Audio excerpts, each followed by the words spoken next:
Мемориалните лекции в памет на Юлия Гърков-Стаджу започнаха от 2002 година.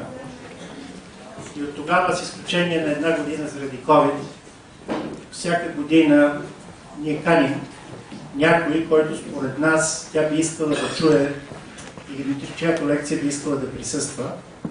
Казвам го, защото в началните години обикновено залата беше пълна с хора, които познаваха Джу.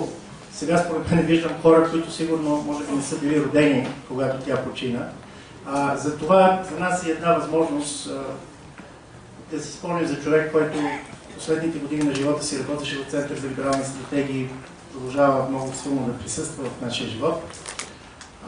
За мен е изключително удоволствие да ви представя човекът, който ще изнесе тази годишната лекция в памет на Джу. Вие знаете кой е професор Коткин и затова сте тук. В този смисъл аз няма да разказвам неговата биография, но има поне за мен три неща в неговото писане и в неговото виждане на историята и на света, като ми се вижда изключително важно и интересно. Той започва с... Той между другото първи американец, който влиза в Магнитогорск и получава достъп до архивите. И тази първа книга, която е до голяма степен историческа антропология, се опитва да разкаже, както сам той казва, историята на сталинизма като цивилизация видя на едно място. Историята на една улица, но тотална история на една улица. След което пише книга, която не е преведена също на български, Предотвратения апокалипсис със съветския колапс 1970-2000 година, която всъщност се опитва да отговори на въпроса не какво се е случило, какво не се е случило. Защо очаквания апокалипсис от края на студената война никога не се случи? Третата му книга, която според мен е по-малко позната, изключително провокативна и казваща се не гражданското общество, застъпва тезата, че всъщност гражданското общество не е причина за падането на режимите през 1989 година, с изключение на Полша, е до голяма степен резултат от падането на тези режими. И всъщност и до книгата, която вие познавате, която е преведена на български, само 2 тома са написани до сега и това е неговата биография на Сталин. И го казвам, защото тя не е обикновена биография, е по-скоро история на света от първата половина на 20 век, видяна от бюрото на Сталин. Отново опит за тотална история, разказана отвътре. Но има една особеност на професор Коткин, той е, че е историк, който не се страхува да говори за бъдещето. Това е рядко при историците, тъй като те се чувстват изключително сигурно в това, което знаят. И затова, когато ние го питахме за какво би искал да говори, той каза ми, като историк искам да говоря за бъдещето. There's this man and he's dying. He's dying a horrible death. His body is shaking. He has only moments to live. He has a guilty conscience. And so he calls in his wife to tell her something. He says, while he's shaking and dying a horrible death, he says, I must tell you something that I kept secret. He says to her, I cheated on you with another woman. And she looks at him, and she says, of course, that's why I poisoned you. So when you speak about the future, it's sometimes can be silly. You know, for example, the future like this, when they read your palm. But in fact, let me begin with 3 quick points about the future. First, it's normal to speak about the future. In fact, as you know, all stock markets are completely about the future. No matter how well the company did in the past, it could be the most successful company, but if investors do not think it will be successful in the future, it is worth nothing. Stock valuations are exclusively about future performance. So not only do they think about the future, but they spend their money based on their views of what the future will bring. So it is completely normal It's not crazy reading the poem. It's not crazy to speak about the future and to think about the future. And the entire global economy, the stock markets, investment, is based upon guessing, thinking about the future. So this is the first quick point I'd like to make about the future. The second point I'd like to make about the future is that the future comes from the past. There's no other way for the future to come. It can only come from what has happened before. It's often very surprising. Maybe after it happens, in retrospect, it's obvious.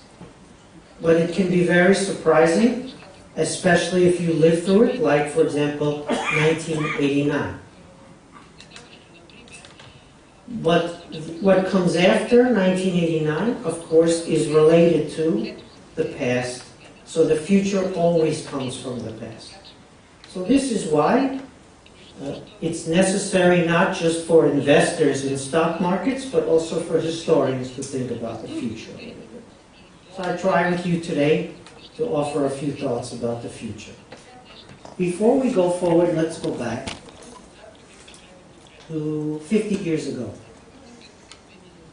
50 years ago, let's say 1974. You were not there. Many of you are too young, but I was there.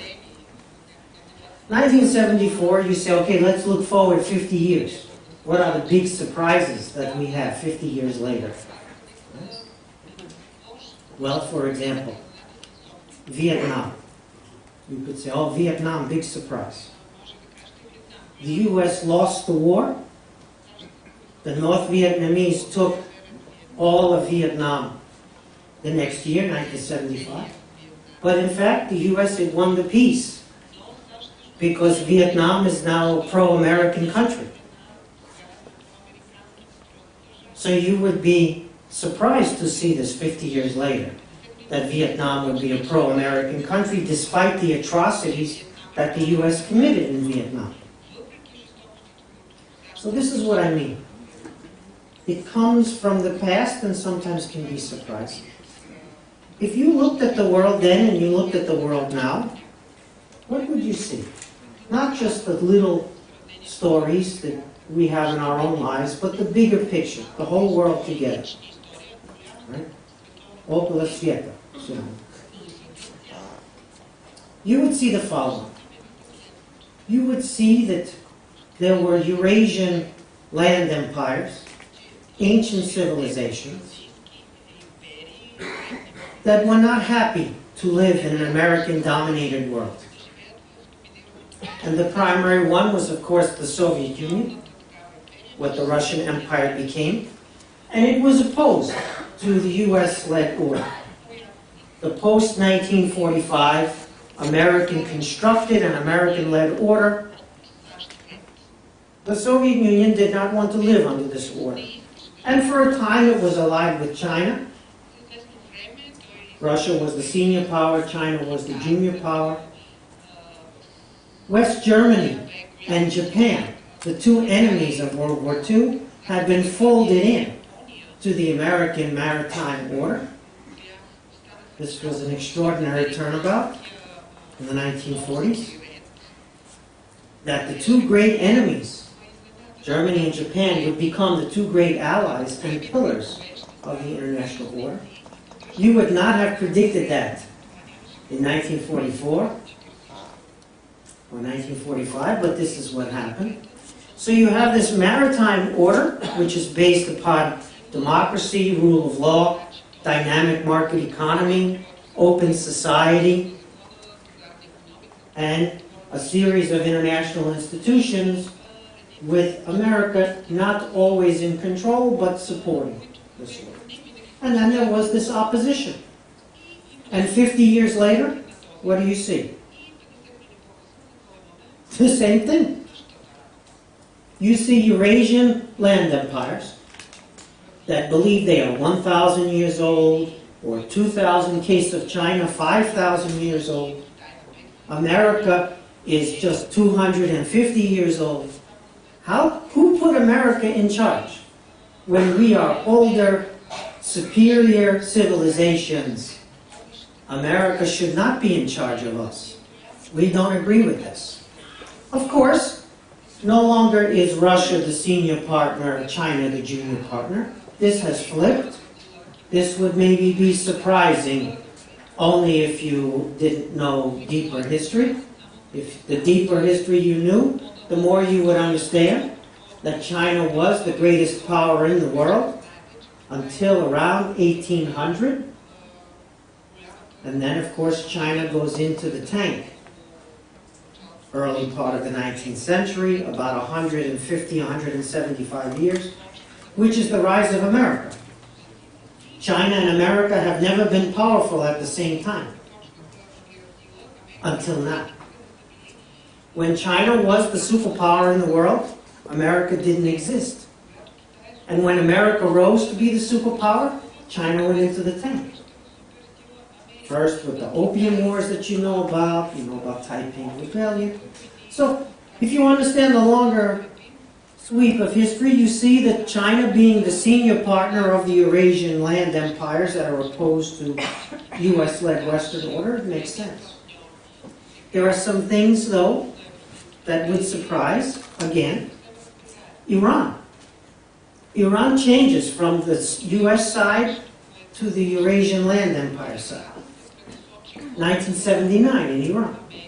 They have Islamist revolution, not Islamic, but Islamist revolution. And so Iran flipped. They changed sides.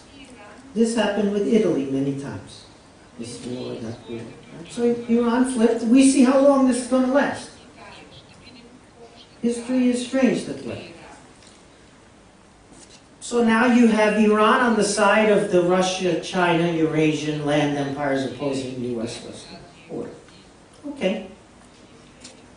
I understand that.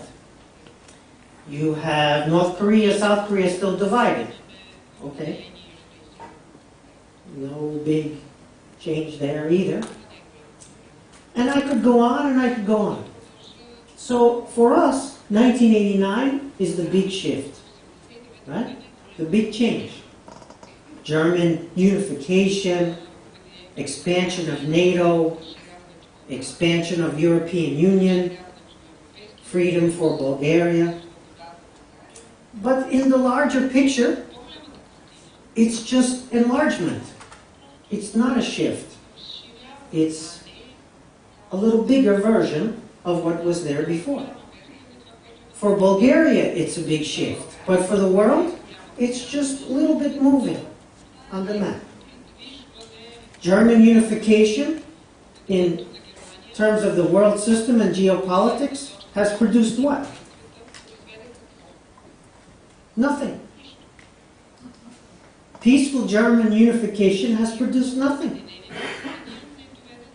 Ostpolitik, the attempt to find a rapprochement with Moscow, was successful for the Germans.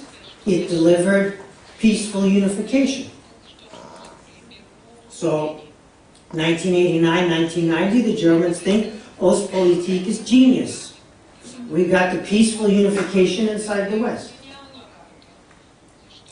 And they doubled down. They bet again on Ostpolitik. And this is the dependence on Russian energy. And so you can understand the mentality. They succeeded with the Ostpolitik, so they say, let's do it more. Let's do it even more. Ostpolitik vis-a-vis Russia. And it doesn't work. It blows up in their face. Yes? So what Germany gives you with the peaceful unification is a problem for the US-led order. It is dependence on Russia and the gas and the whole energy system. So in some ways, the German unification is less important than the transformation of West Germany between 1945 and 1989. That's the big story. Let's imagine if West Germany, between 1945 and 1989, looks like Russia. No 1989. Never happens. Because of Germany's transformation between 1945 and 1989, 1989 is possible. If you had Russia on one side and Russia on the other, good luck. Good luck in that neighborhood. So, in fact, 1989 is not as big in world historical terms as is 1979.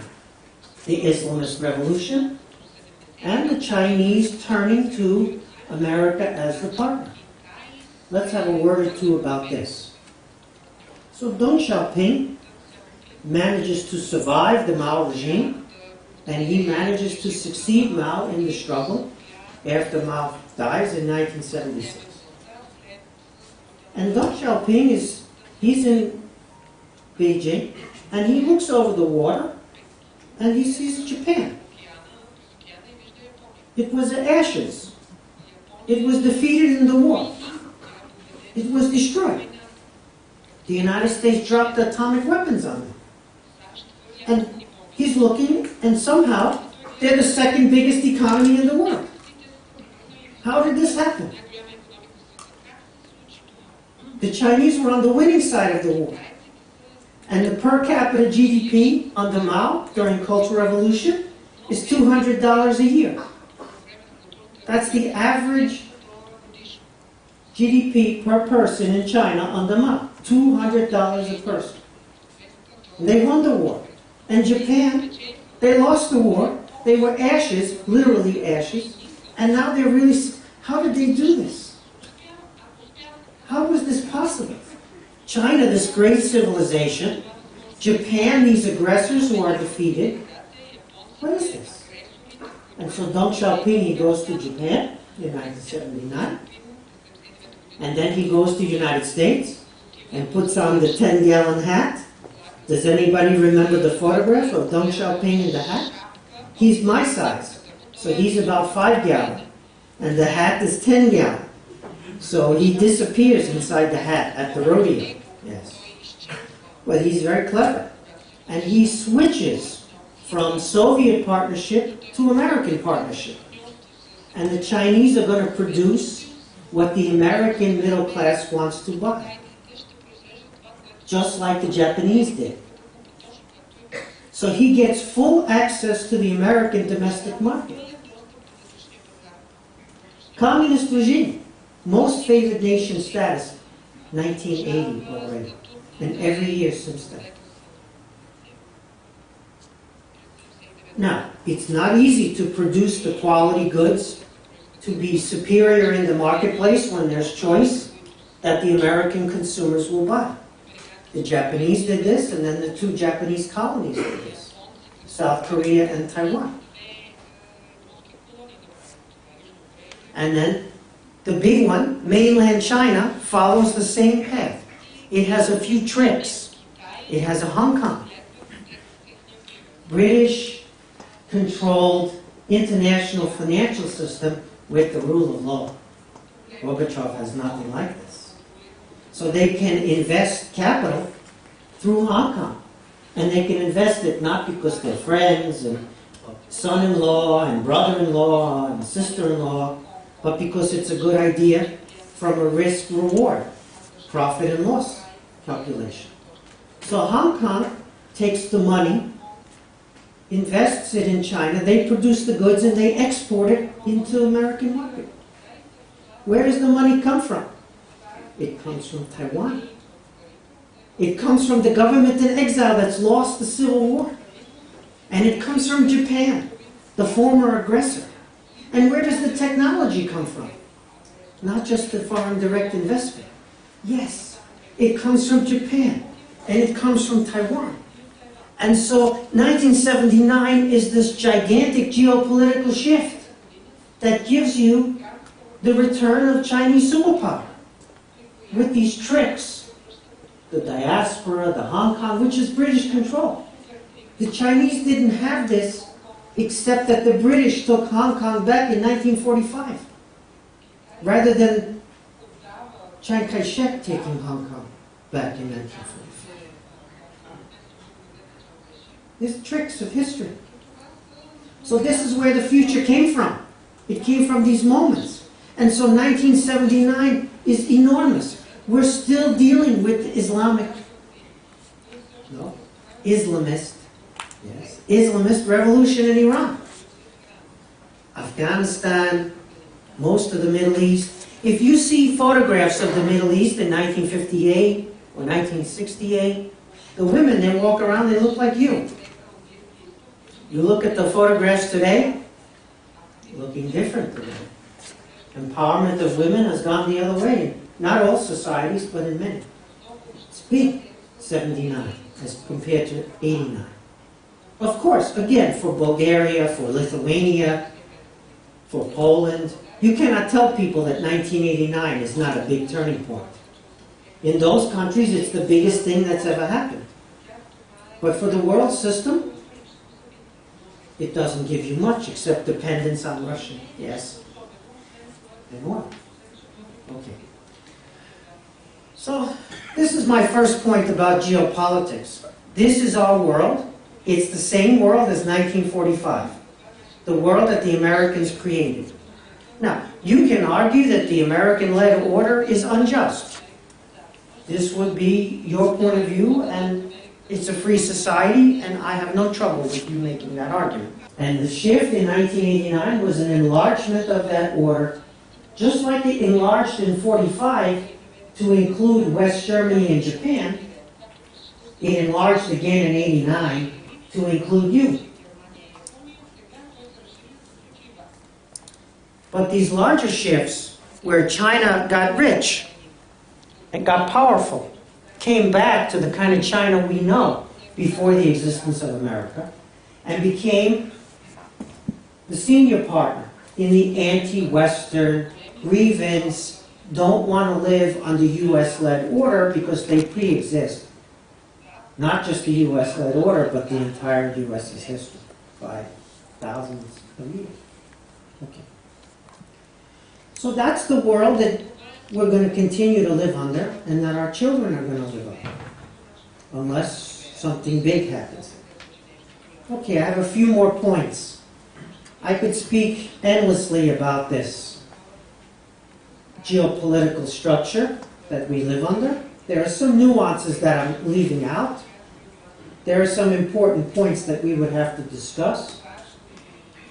For example, American loss of confidence in the very order that it built. American incompetence, whether it's the Iraq War, the great financial crisis, and I could go on. All things that you know well. These are all important. They're non-trivial. America has lost the confidence in the world order that it built itself, and that has succeeded. It brought the enlargement. It brought the rise of China. It brought the rise of India, and many other things. The elimination, the vast elimination of poverty across the world. I know it's hard to imagine, but there has never been a decline in inequality greater than under the American-led order. The number of people living on $1 a day or $2 a day has declined precipitously. There are still people living in poverty. You know them, including in China. But the number of people who rose to a global middle class is just astonishing in numbers. It's over 1 billion. Think about that. 1 billion people joined the middle class during this time period. Okay. Many other things we could discuss. Again, failures, atrocities. I mentioned Vietnam. I could mention many other episodes. Two things are always true about American embassy. One, anti-American demonstration outside the embassy. Always true, everywhere you go. And two, the longest line for visas you've ever seen. And both of those are understandable. Nobody likes that kind of concentration of power, and many people want to gain access to the freedom and the wealth and the prosperity provided. Okay, let's shift now a little bit to the problem of democracy. The problem of democracy and authoritarianism. I'll spend a few minutes on this one. Again, this will be even more superficial, if you can imagine something more superficial than what I just said. You could, I know. I see in your face that you can imagine. Okay, so on the democracy, autocracy side, we have some big changes. When I said that the geopolitical world was the same, with some changes, Iran switching, China senior partner, right? Those are significant changes, but the overall structure is similar. When I said that, I left out a few points. And this affects the democracy-autocracy challenge. First, everything is interconnected now. Everything is interconnected. For example, you have a computer in your pocket. And you could be communicating with anybody, anywhere in the world about what we're saying or not saying in this room. The same holds if you are a poor peasant in Chiapas, Mexico. In Chiapas, Mexico, you're revolting against international order and the corruption of the Mexican regime. And you also have a computer in your pocket, and you're also connected to everything and anything, and you're sending photographs to these young guys here about your demonstration, about your uprising, or about the corruption that's taking place that you're recording with your phone. Everything is interconnected. This is empowering, but enormously destabilizing. Democracy has no idea how to manage this. We've had 2 episodes like this before. First was radio. Ivan doesn't remember radio, but I remember radio. It was very destabilizing. They could broadcast right into the living room, right into the homes of people. And the intelligentsia couldn't stop them. And it couldn't edit what they were saying. And the people on the radio could say anything. Was it true? Was it not true? They could just make it up. And they could broadcast it, as I said, into everyone's living room. And Mussolini was very good at radio. And he was. He was not such a good lover and other problems he had, but he was good at radio. And Goebbels was good at radio. And even Stalin was good at radio because he didn't speak. Yuri Levitan was the speaker on the radio.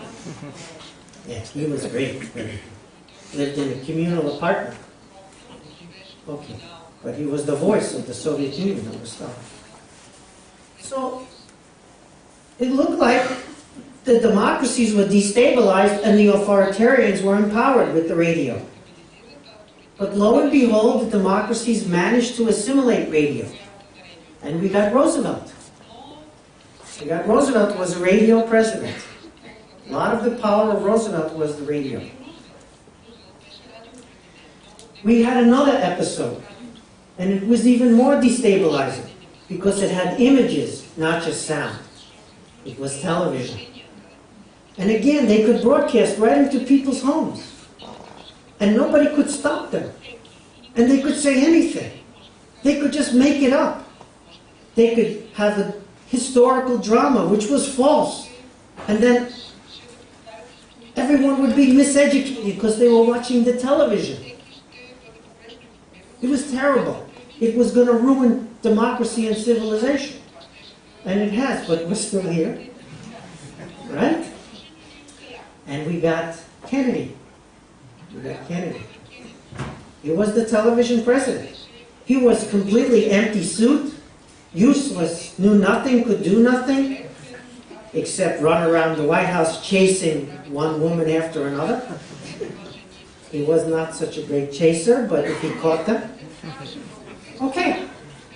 And Nixon, who had big resume, curriculum vitae. He lost because Nixon on the television sweating, the big nose, wiping the sweat, and Kennedy, young, pretty. We got Kennedy. And then came the social media. Yes, the social media came. Again, the end of civilization. People with that, they can just say anything. They lie and they misinform and they disinform, just like you're doing now about this lecture.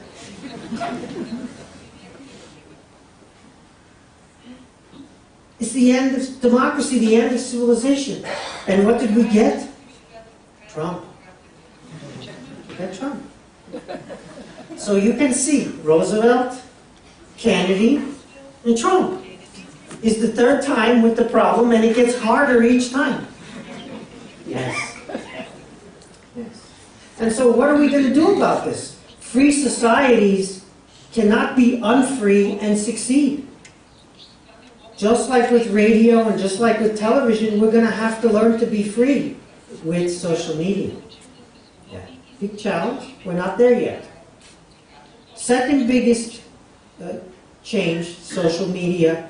Interconnectivity is the first, social media, and the third big change is borders of defeat. Borders of defeat.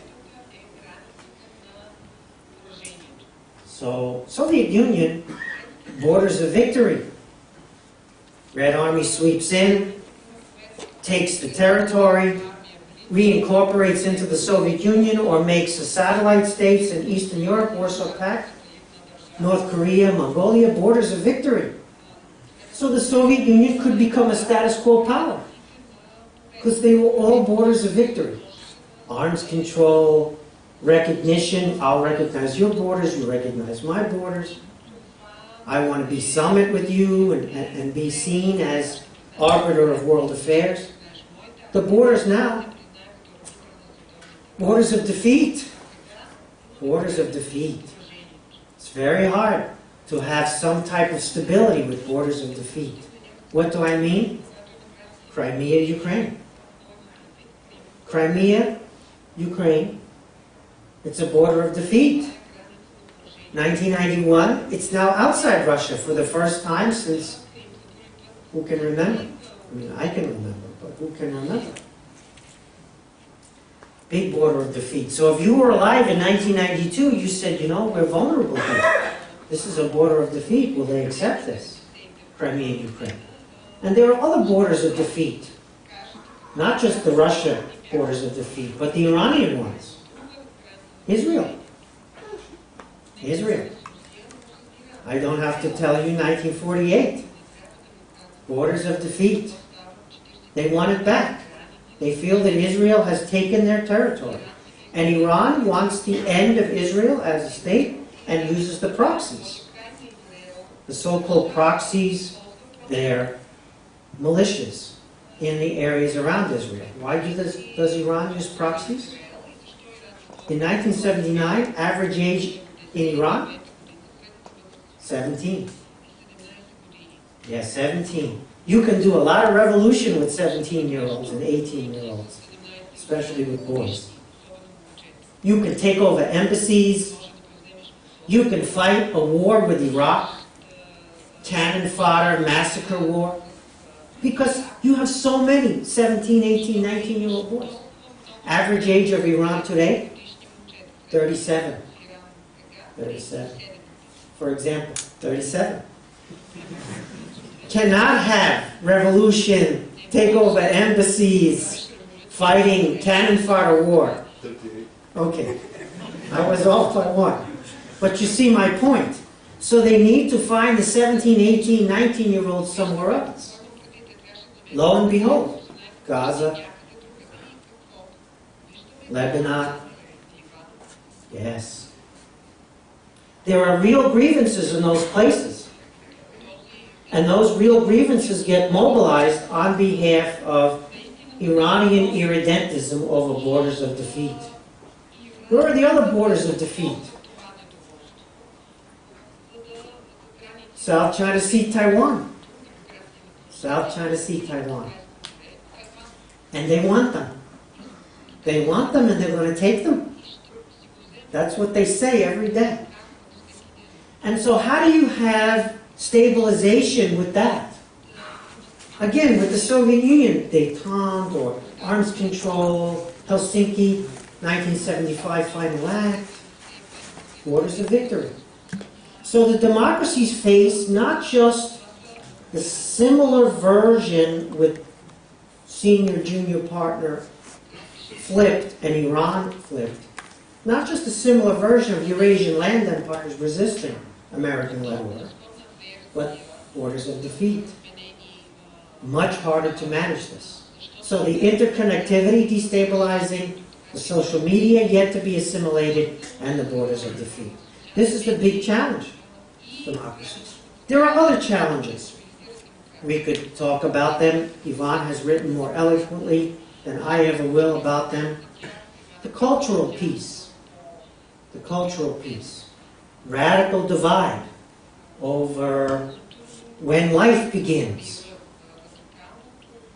Radical divide over which people can and cannot get married. This radical cultural divide is very difficult to bridge.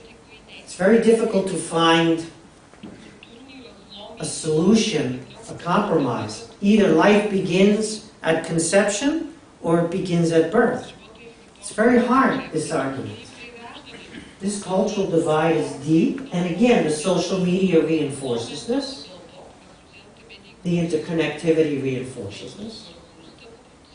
And so there are other phenomena that make the challenge for democracy very, very severe. Let's think a little bit about the US election. I know it's on your minds. One of the problems of the American-led order is you don't vote, but you get the American president as one of your leaders. That's a big problem, big contradiction of the American-led order. So we have the proposition of the fourth Obama term. That's what's on offer to the voters. This is the fourth Obama term. We had 2 Obama terms, and then one more, known as Biden, and now we have the fourth Obama term out of 5 cycles. That's what's being offered to the voters. You know, when you get the fourth version of something, you don't always get the first version back. You get people who aren't always the first choice to serve in the administration. The fourth term is usually not as amazing as the first term, which was already disappointing. And you think this should be attractive to American voters, potentially. And to some it is. But to a lot, it's very unattractive. Fourth Obama term. And then the other option that's on offer is lame duck second term of Trump. You see, because from the first day, Trump's finished. If he wins and gets in office, he cannot run again. It's over. Second term presidents, consecutive second term presidents, very rarely achieve anything of substance. They are what we call lame duck, unable to run again. So we have lame duck Trump or fourth Obama term. And American voters are puzzled. Which one is worse? It's very hard to tell where the American voters are going to come out. But I can see their frustration because I'm an American voter. One more point on this democracy authoritarianism, Ivan. There have been 4 landslides in modern U.S. history where the election was won by a gigantic majority, almost total wipeout of the other side. Roosevelt, you all know, especially the big 1940 wipeout. Lyndon Johnson, 1964, when he destroyed Barry Goldwater. And then in 1968, Lyndon Johnson didn't even run for re-election. So there were no consequences, no long-term enduring consequences of Lyndon Johnson's landslide. Nothing. He vanished. And then Nixon in 72 almost ran the whole table, almost won everything in 72. And a few years later, resigned. He's gone. He vanishes. Nothing. And then, of course, Reagan in 84. And Reagan in 84 has a very similar program to Goldwater in 64. Goldwater is destroyed by Johnson. Reagan wins and destroys the Democrat in 84. The Reagan Revolution, very partial. Very, very partial. He's very much more pragmatic than people understand. And he cannot undo the Roosevelt Revolution. So all of these landslides produce what? What do they produce in American history? Yeah, nothing, except for the big one, Roosevelt. And we still live in his world. Government shrank once in world history in the Anglo-American sphere. Once in world history. Government grew under Reagan. It shrank once. In the UK, after the defeat of Napoleon, it shrank for a full generation when they could no longer have to spend on the military. But that's it. So it's a very consequential election. That's all people talk to me about. And I say, oh, really? Okay. If you say so. I don't think so. It matters. For example, there are a lot of policy issues. Are you going to throw away free money down the toilet so that America's fiscal volcano gets worse? Yes, both sides want to do that. Both Harris and Trump, that's their plan. Their economic plan is spend money like water that we don't have and worsen the deficit that's destroying our future. Both are agreed on that. So sure, it's a consequential election. You want the Harris version of that, or you want the Trump version of that? Yeah, exactly. I don't want either version of that. And then American power in the world. Which one promises a better version of American power in the world? Don't get me started. The chances of Ukraine getting into NATO are higher under Trump than under Harris. Because Trump is unpredictable, whereas Harris is quite predictable, just like Biden. And it's a no. Yeah. I know, history's like that. Okay, let's finish up. Because I know that the whole thing is ridiculous at this point. But then again, I promised it would be that way. So I delivered at least on that promise. Demography. The demography story you know well, because you're living in Bulgaria. Africa, already 7 years ago, had more people under 25 than all population of Europe.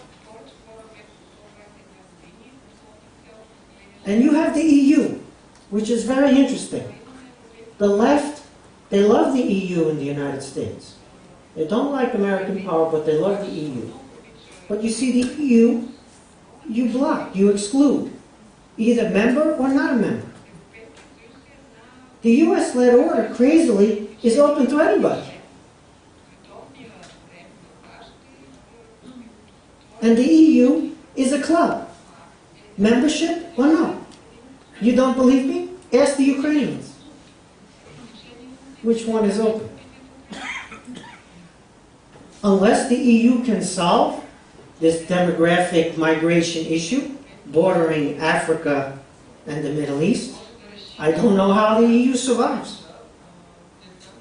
And I don't see on the horizon anything which would indicate confidence in the EU managing this challenge.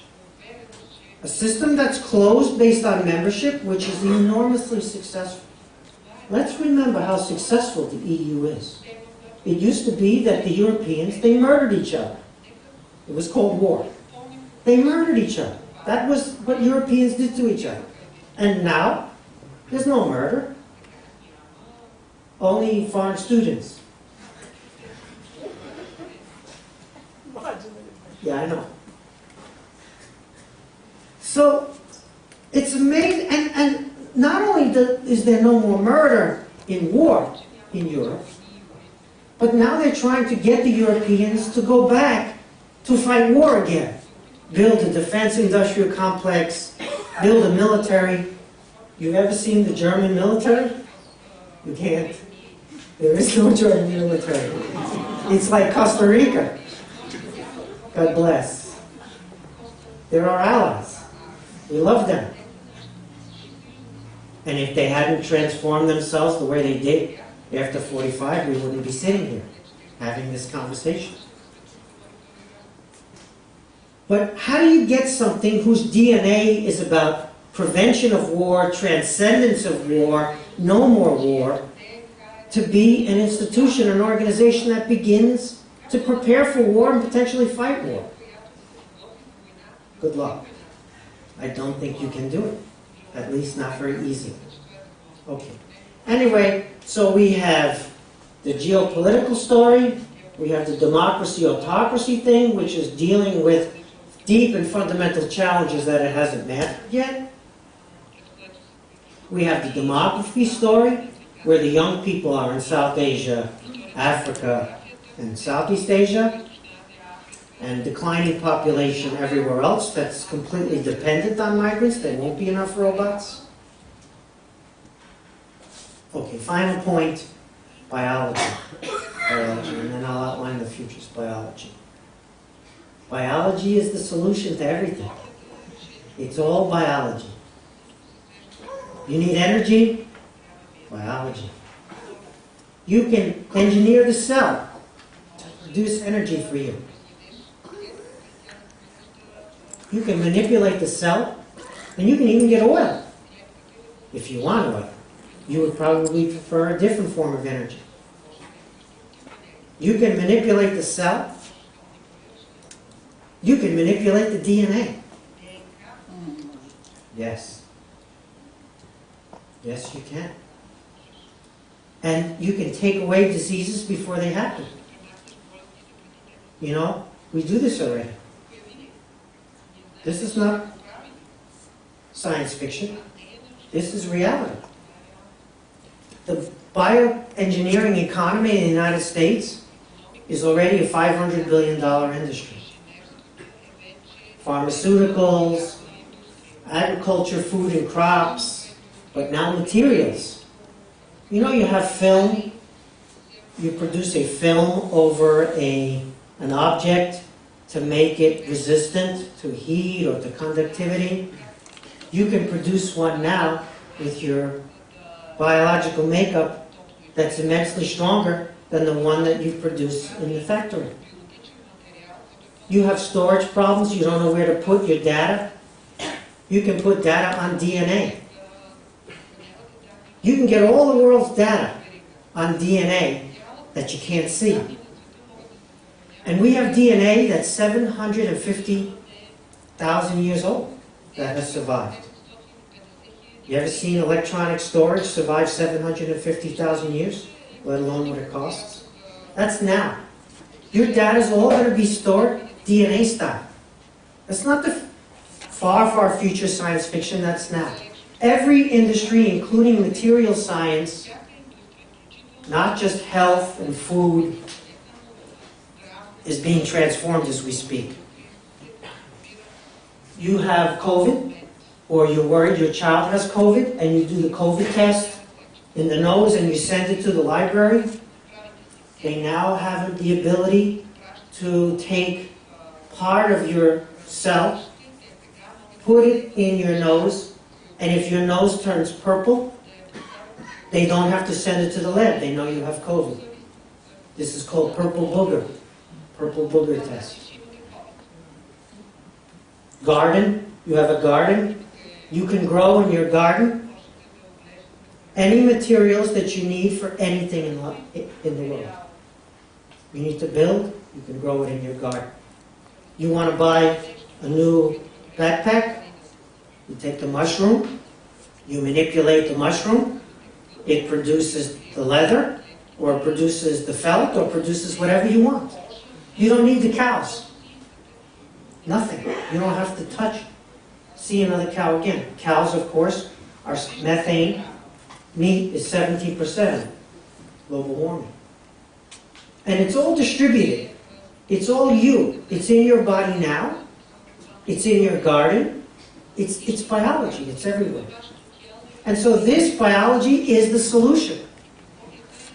It's the solution to every single problem. But you know, they talk about the bio-terror, the bio-weapons. You know who talks about this? The AI people. The AI people talk about the bioweapons.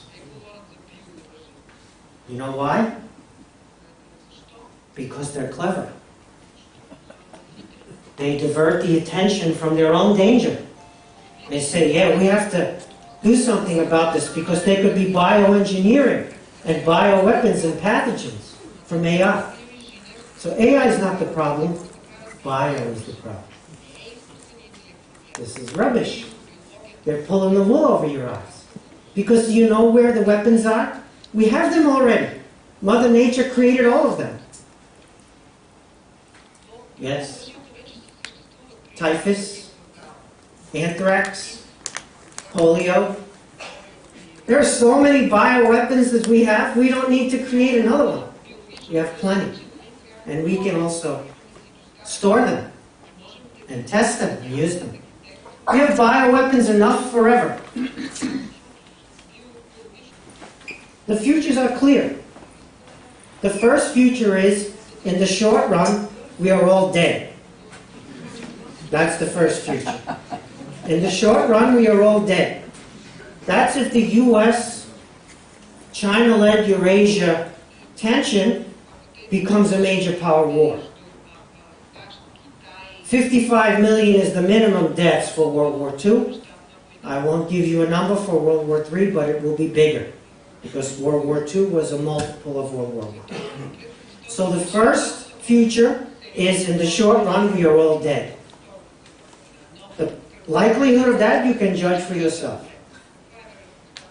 The second future, and the third future, and the fourth future are possible if the first future doesn't happen. So everything is about preventing major power war. After all, the US and the Soviet Union didn't go to war. That was a success. Okay. If instead we have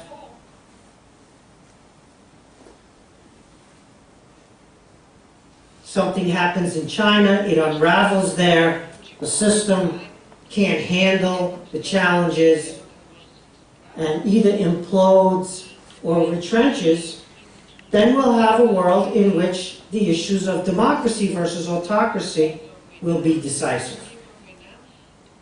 The issues of democracy, autocracy are less decisive if we all die, but that contest becomes decisive if we're all alive, especially if the China one diminishes in power. You could also have the American one collapse or implode. In which case, then we have the democracy-autocracy challenge, but with a different valence. So you can think about those three futures, where the big geopolitical story produces either mass death, more opportunity for democracy, less opportunity for democracy. Then you have, of course, if stable, the current tension doesn't get worse and it doesn't get better. It just gets managed. And China doesn't want to knuckle under to the United States, and the United States has no way to force China to knuckle under. And so you get a continuation of the world we live in now. And then the democracy-autocracy problem rises again to the fore.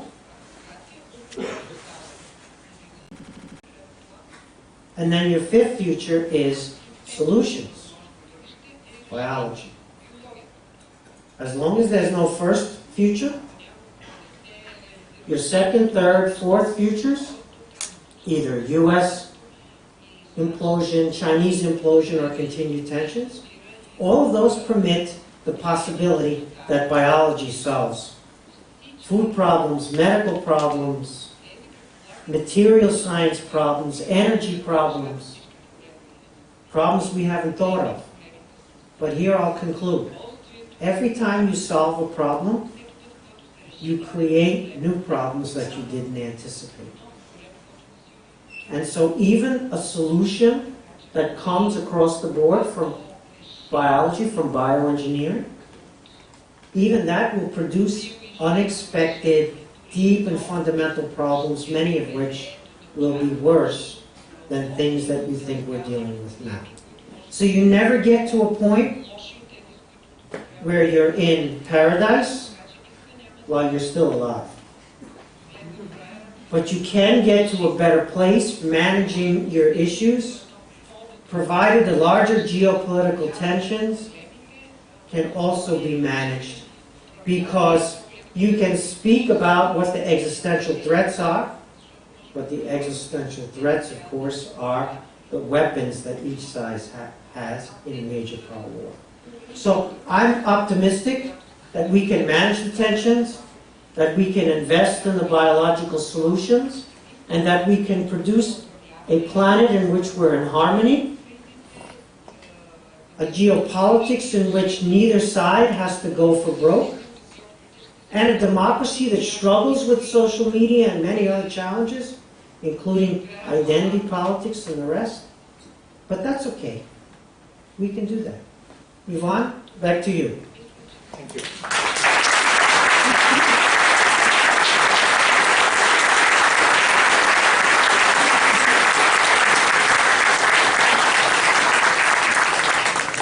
So what I'm planning to do is the following. I'm going to ask one long question, because then I want basically the colleagues has the opportunity to ask you also several questions too.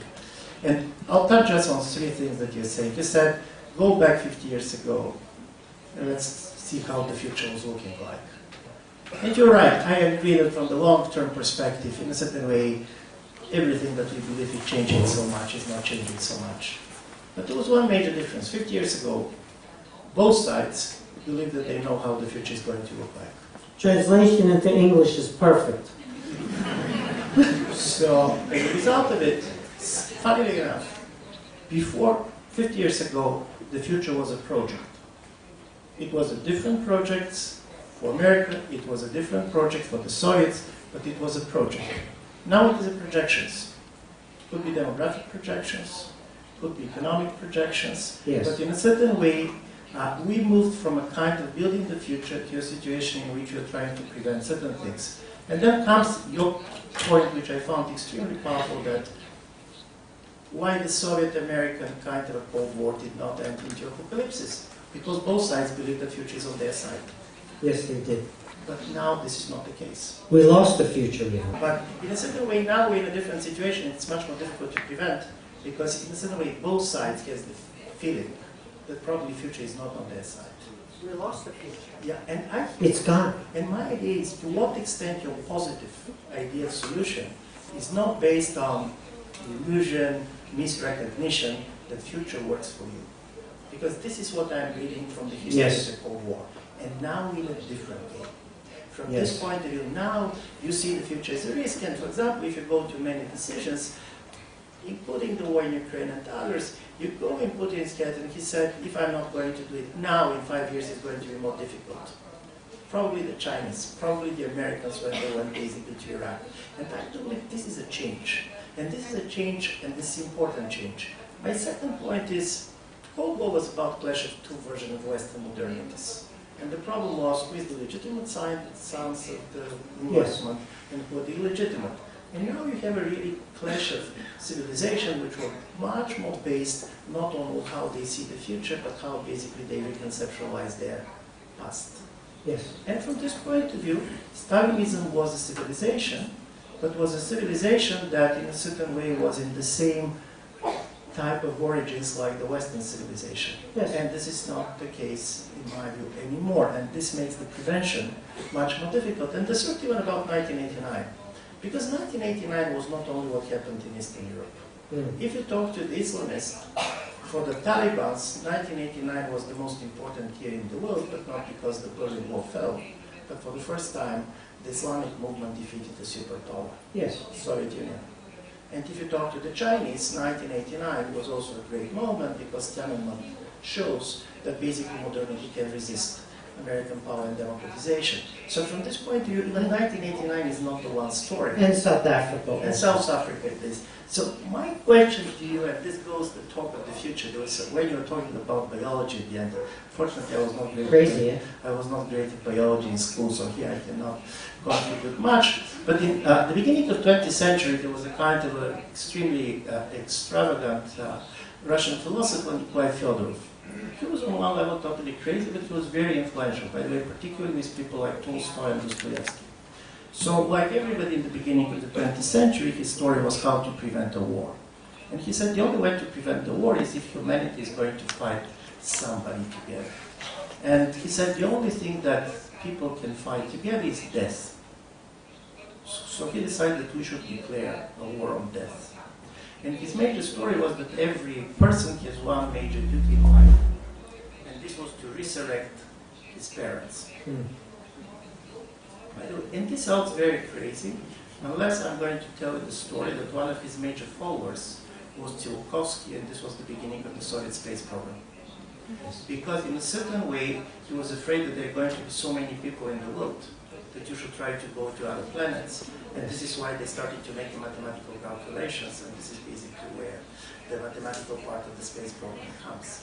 I'm asking about this because in a certain way you have a much more interconnected world, but it is also much more fragmented. And in a certain way you're right to say this is the same American world, and basically China is there, Russia is there, not much has happened. What has happened is the change in our idea of the future.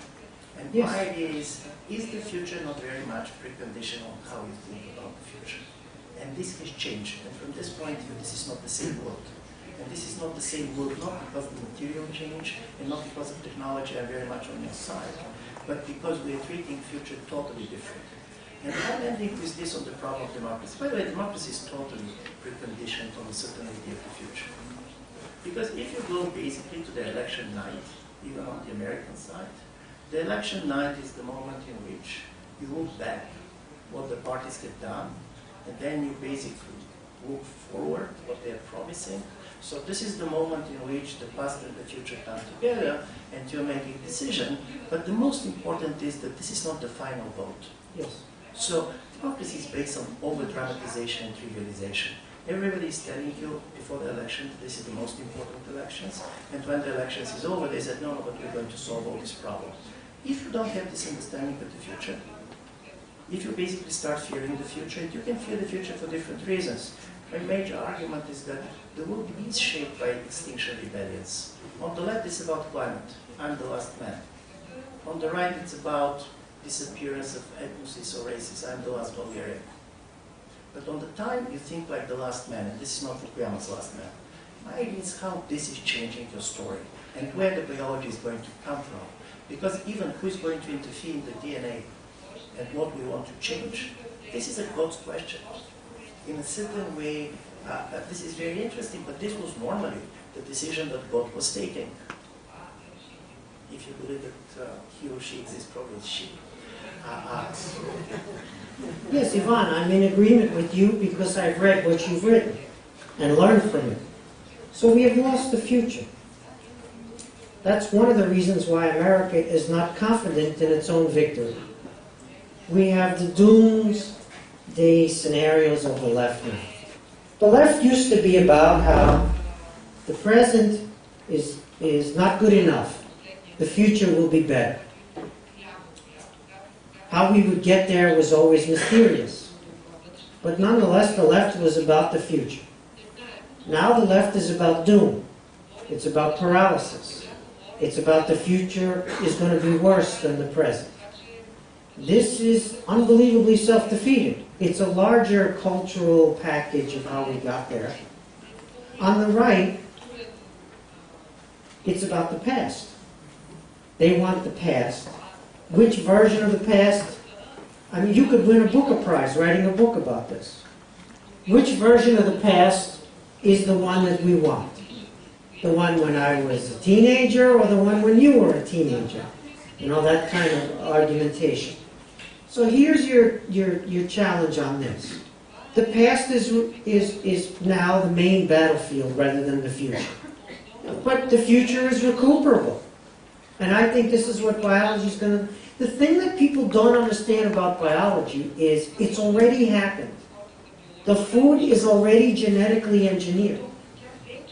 The healthcare is already at the level of the manipulation of the gene. I'm at Stanford University now. This is all we do. This is all we teach. This is all that what the students want to be. Yes, some students are learning AI, programming to do AI so that they can make themselves superfluous, so that the AI can do their job. That's, of course, always true. But this is such a big part of the world now that we're missing by focusing too much on politics and the scale of the biology. So the future is recuperable. Let's look at it this way, Iván. The left has, the hard left, the anti-capitalist left, has no electoral path to power. Anti-capitalism cannot win an election. They're always a minority. Nobody votes to have their property stolen, taken away. Nobody votes to have their business expropriated. Unless you don't have a problem. Yes, unless you're lumpen. But this is not a path to power. But the right has a path to power. Nativism. Nativism is an electoral path to power. It's very, very powerful. And the interconnectivity reinforces the nativism. And so the left is bereft, the hard left, the anti-capitalist left, is bereft of an electoral path to power. They did the welfare state, but they did it already. And now they can't afford it. And the right has nativism, which is just fabulous, because nativism can be manipulated in every single context, and people are not losing their business, their property. Maybe they're gaining it. And so this imbalance between left and right is unremarked for the most part.